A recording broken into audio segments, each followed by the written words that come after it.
আমরা হোটেলে গিয়ে আগেই নদীতে স্নান করতে গেলাম, দশাশ্রম ঘাটে গেলাম বন্ধুরা। আর এই নদীটা খুবই সুন্দর। আর দেখো বন্ধুরা, আমরা সব একে একে সবাই জামা কাপড় ছেড়ে নদীতে স্নান করলাম, কেননা আমাদের পুজো দিতে হবে এখানে। তার আগে গঙ্গায় স্নান করে সবাই মিলে শুদ্ধ হয়ে গেলাম। আমরা 7 জন গেছিলাম, 3টে ফ্যামিলি গেছিলাম।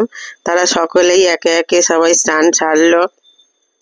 অর্ঘ্যদীপ ওর কাকুর, ওই যে অর্ঘ্যদীপ ওর ভাইয়ের সাথে দুজনে মিলে স্নান সেরে নিল ওরা। তারপরে আমরা সব একে একে সব স্নান সারলাম। আর কি সুন্দর গঙ্গার জলটা বন্ধুরা, দেখো। এই গঙ্গায় স্নান করে শুদ্ধ হলাম, কেননা ওইখানে গিয়ে আবার সন্ধ্যা আরতি দেখতে হবে আর কাশী বিশ্বনাথ মন্দিরে পুজো দিতে হবে। তার আগে আমরা গঙ্গায় স্নানটা সেরে ফেললাম বন্ধুরা। আর ভিডিওটা যদি তোমাদের ভালো লাগে, লাইক শেয়ার সাবস্ক্রাইব করে দিও।